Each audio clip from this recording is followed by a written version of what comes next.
Bihar weather की बात की जाए तो बिहार में अगले 3 दिनों तक बारिश का मौसम। सावन शुरू होते ही करवट बदला मानसून। अगले 24 से 48 घंटों में उत्तर बिहार में हल्की बारिश और दक्षिण बिहार में हल्की बारिश होने की संभावना है। वहीं मंगलवार को शहर में हल्की बारिश हुई, जिसके कारण शहर के अधिकतम तापमान में गिरावट दर्ज की गई है। पूर्णिया में सावन का महीना शुरू होने के साथ साथ मानसून ने करवट बदली है। आसमान में बादलों की न केवल आवाजाही शुरू हुई बल्कि बूंदाबांदी भी हुई है। गर्मी से राहत मिली है। इसके साथ ही उत्तर बिहार में मानसून अब कमजोर हो रहा है। मुजफ्फरपुर में सुबह से शाम तक मौसम ने कई रंग बदले। दोपहर के समय स्टेशन रोड में घनी बादल बूंदाबांदी रही, तो उसी समय कलमबाग चौक पर तेजी से धूप, लोग परेशान हो उठे। इसके साथ ही पूरे बिहार में तापमान भी काफी कारनामे दिखा रहा है। कहीं 34 डिग्री तो कहीं 36 डिग्री सेल्सियस पहुंच चुका है। कहीं छिटपुट बारिश भी हो रही है और कहीं बारिश होने की अच्छी संभावना भी बताई जा रही है। पटना और आसपास के क्षेत्र में अगले 3 दिनों तक हल्की बारिश और बादल छाए रहने के आसार है। मौसम विज्ञान के केंद्र के जारी पूर्वानुमान के अनुसार मौसम के लिए एक टर्फ लाइन जैसलमेर, अजमेर, गुना, पूर्वी मध्य प्रदेश, छत्तीसगढ़ होकर बंगाल की खाड़ी की ओर से गुजर रही है। साथ ही अरब सागर से आ रही पछुआ हवा बंगाल की खाड़ी के होते हुए बिहार के तराई जिलों की ओर आ गई है, जिसके कारण मौसम में परिवर्तन हो रहा है। फिलहाल 24 से 48 घंटे में उत्तर बिहार में हल्की से मध्यम बारिश और दक्षिण बिहार में हल्की बारिश होने की संभावना है। वहीं मंगलवार को शहर में हल्की बारिश हुई है, जिससे मौसम के तापमान में थोड़ा गिरावट दर्ज की गई है। 2024 में गया बनेगा बिहार का नया बिजनेस हब। कोसी पर नेपाल में बनेगा हाई डैम। वित्त मंत्री निर्मला सीतारमण ने कहा कि बिहार के गया का ये केंद्र प्राचीन सांस्कृतिक केंद्रों को आधुनिक अर्थव्यवस्था के साथ कनेक्ट करेगा। इसके साथ ही इस बार बिहार पर कुछ ज्यादा ही कृपा हो चुकी है। बिहार को इस बजट में उम्मीद से ज्यादा मिलता दिख रहा है। वित्त मंत्री निर्मला सीतारमण ने कहा कि औद्योगिक क्षेत्र के विकास के लिए अमृतसर कोलकाता इंडस्ट्रियल कॉरिडोर बनाया जाएगा। इसी के तहत गया में औद्योगिक केंद्र में बढ़ावा मिलेगा। इसी तरह गलियारे से पूर्वोत्तर क्षेत्र के औद्योगिक विकास को भी बल मिलेगा। गया मॉडल बेहतर बनेगा। कोसी में हाई डैम की मंजूरी। विधानसभा में हंगामा। एक तरफ तो लोकसभा में निर्मला सीतारमण बजट पेश कर रही हुई, दूसरी तरफ बिहार विधानसभा के मानसून सत्र में स्पेशल स्टेट के दर्जे की मांग को लेकर विपक्ष नीतीश कुमार को जमकर टारगेट कर रहा है। नीतीश कुमार और प्रधानमंत्री के खिलाफ जमकर नारेबाजी की गई। विपक्षी दलों के नेताओं ने सदन में नारा लगाया, बिहार को स्पेशल स्टेट का दर्जा देना ही होगा। सदन को 12 बजे तक स्थगित कर दिया गया। यूनियन बजट में बिहार के लिए बहुत कुछ खास। बिहार को सड़क, एयरपोर्ट, मेडिकल कॉलेज और बिजनेस कॉरिडोर का तोहफा। वित्त मंत्री निर्मला सीतारमण ने बजट पेश करते हुए घोषणा की कि अमृत कोलकाता कॉरिडोर की घोषणा की, जो बिहार से होकर गया गुजरेगी। वित्त मंत्री ने गया में एक औद्योगिक क्षेत्र भी विकसित करने की घोषणा की।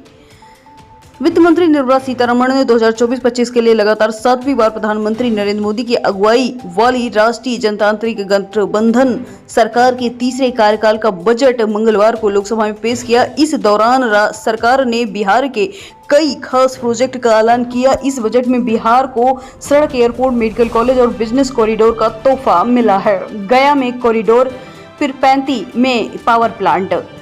वित्त मंत्री बजट में बिहार की सड़क संपर्क परियोजना के लिए 26,000 करोड़ रुपए, जी हां 26,000 करोड़ रुपए का ऐलान किया है। इसमें पटना पूर्णिया एक्सप्रेसवे, बक्सर भागलपुर एक्सप्रेसवे का विकास होगा। बोधगया, राजगीर, वैशाली और दरभंगा सड़क संपर्क परियोजना का भी विकास होगा। बक्सर में गंगा नदी पर 2 लेना वाला एक अतिरिक्त पुल बनाने में भी मदद मिलेगी। बिहार में 21,400 करोड़ रुपए की लागत से विद्युत परियोजनाएं शुरू होगी। इसमें P35 में 24,000 मेगावाट के एक नए संयंत्र की स्थापना होगी। धार्मिक पर्यटन पर सरकार का जोर। वित्त मंत्री अपने बजट भाषण में कहा कि पर्यटन के विकास पर केंद्र सरकार का विशेष ध्यान रहेगा। बोधगया के महाबोधि मंदिर के लिए कॉरिडोर निर्माण किया जाएगा। गया के विष्णुपद मंदिर के लिए कॉरिडोर बनेगा। ये काशी विश्वनाथ कॉरिडोर के विकास पर आधारित होगा। राजगीर भी बौद्ध और जैन श्रद्धालुओं के लिए महत्वपूर्ण है। राजगीर के तीर्थ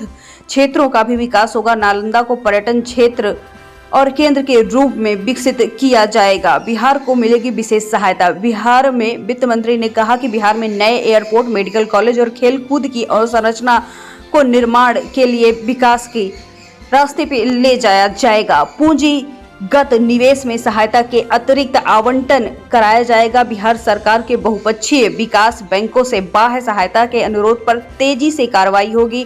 इससे पूर्व वित्त मंत्री निर्मला सीतारमण ने भी कहा कि मुझे 2 लाख करोड़ रुपए के केंद्रीय परिव्यय के साथ 5 वर्षों में 4.1 करोड़ युवाओं के लिए रोजगार, कौशल और अन्य अवसरों की सुविधा के लिए 5 योजनाओं और पहले के प्रधानमंत्री पैकेज की घोषणा करते हुए खुशी हो रही है। इस वर्ष हमने शिक्षा, रोजगार और कौशल के लिए 1.48 लाख करोड़ रुपए का प्रावधान किया है। बिहार में पावर कट। पटना के 25 मोहल्लों समेत बिहार के इन शहरों में बिजली गुल रहेगी। जानिए कब और कहां। मेंटेनेंस कार्यों की वजह से बुधवार को पटना के 25 मोहल्लों सहित राज्य के विभिन्न शहरों में अलग अलग वक्त पर बिजली बाधित रहेगी। कब और कहां होगी बिजली की कटौती, आइए जानते हैं।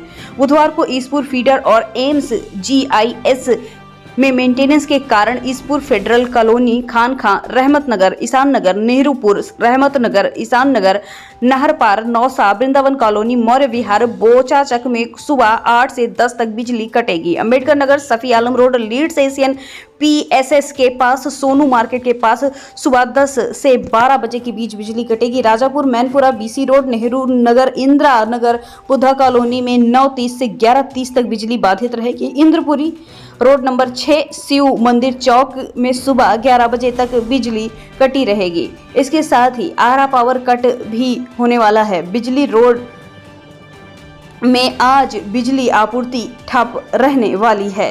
इसके साथ ही सासाराम में भी पावर कट के प्रोग्राम बन रहे हैं। दरभंगा में भी कुछ ऐसा ही होगा। इसके साथ बेगूसराय भी इसी लिस्ट में आता है।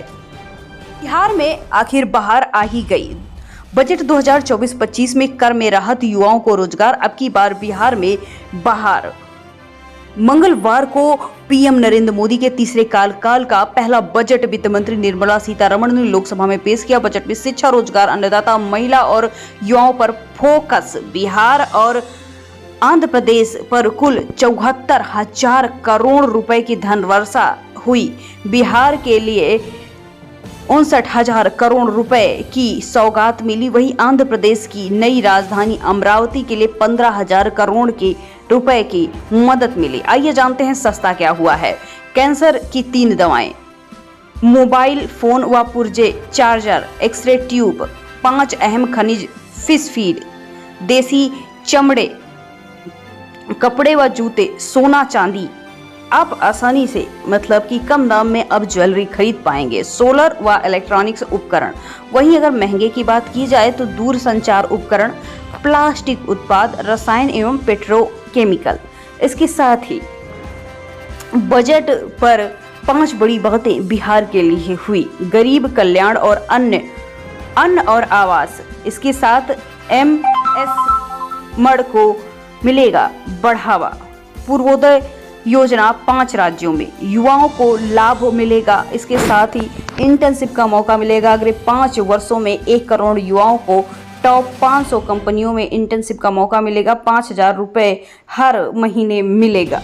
इसके साथ ही सूर्य घर मुफ्त बिजली योजना में 1 करोड़ घरों को 300 यूनिट तक हर महीने की बिजली मिलेगी। केवी क्षमता सोलर पैनल लगाने से सालाना 15,000 की बचत। किसान व कृषि क्रेडिट कार्ड के लिए कृषि व संबद्ध क्षेत्र के लिए 1.52 लाख करोड़ रुपए। 5 नए राज्यों में किसान क्रेडिट कार्ड, 1 करोड़ किसानों को प्राकृतिक किसी पे मदद मिलेगी। साथ ही रोजगार व कौशल की बात की जाए तो प्रशिक्षण के लिए 1 लाख रुपए से कम वेतन होने पर EPFO में पहली बार रजिस्ट्रेशन पर 15,000 की मदद। 2 लाख करोड़ रुपए इन्हीं पे खर्च होंगे। एजुकेशन में लोन भी मिलेगा। युवाओं को घरेलू संस्थान में दाखिल होने के लिए 10 लाख तक का लोन 3% वार्षिक ब्याज की छूट पर मिलेगा। महिला और बालिका के लिए बात की जाए तो महिला द्वारा संचालित विकास योजनाओं को बढ़ावा, इनके लिए 3 करोड़ रुपए आवंटित।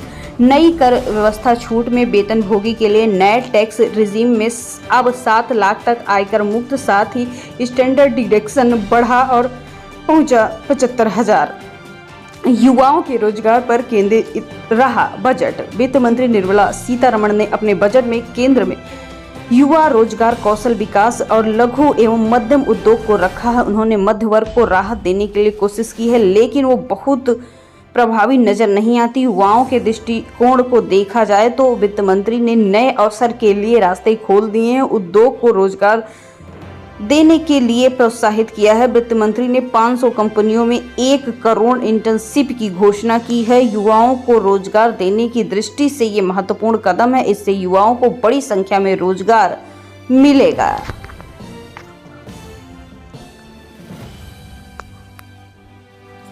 सुप्रीम कोर्ट का बड़ा फैसला, दोबारा नहीं होगी नीट यूजी परीक्षा, काउंसलिंग के लिए प्रक्रिया जल्द। सीबीआई ने कोर्ट को बताया, नीट का प्रश्न पत्र हजारीबाग के ओएसिस स्कूल से लीक हुआ था। की बड़ी खबरों की बात की जाए तो बिहार के कॉलेज में अब इंटर की पढ़ाई नहीं, शिक्षकों की नियुक्ति करेगा विश्वविद्यालय आयोग। बिहार विधानसभा के मानसून सत्र के दूसरे दिन बिहार राज्य विश्वविद्यालय सेवा आयोग संशोधन विधेयक और राज्य विश्वविद्यालय सेवा आयोग संशोधन विधेयक और विद्यालय परीक्षा समिति संशोधन विधेयक पारित किए गए हैं, जिसके तहत अब बिहार के उच्चतर शिक्षण संस्थानों में शिक्षक नियुक्ति विश्वविद्यालय सेवा आयोग करेगा। इसके अलावा इन दोनों विधेयक में क्या है, आइए जानते हैं। मंत्री के सदन में बताया गया कि वर्तमान विश्वविद्यालय आयोग और बिहार राज्य विश्वविद्यालय अधिनियम 1976 और पटना विश्वविद्यालय अधिनियम 1976 के तहत संचालित विश्वविद्यालयों और कॉलेजों में शिक्षकों की नियुक्ति का अधिकार, इसीलिए बिहार राज्य विश्वविद्यालय सेवा आयोग अधिनियम 2017 में संशोधन जरूरी हो गया था। इसके साथ आम आदमी के दिल पर खंजर है ये बजट। लालू तेजस्वी ने बजट पर दी प्रतिक्रिया, फिर हुई निराशा। आम बजट 2024 में बिहार को मिली सौगातों और विशेष राज्य का दर्जा न मिलने पर राजद सुप्रीमो लालू प्रसाद ने अपने खास शायराना अंदाज में प्रतिक्रिया दी है। साथ ही तेजस्वी यादव और रोहिणी आचार्य ने इस बजट को निराशाजनक बताया है।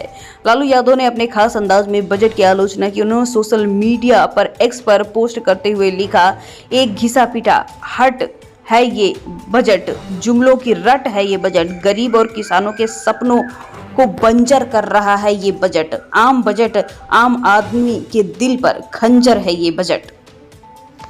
तेजस्वी यादव ने कहा कि रूटीन आवंटन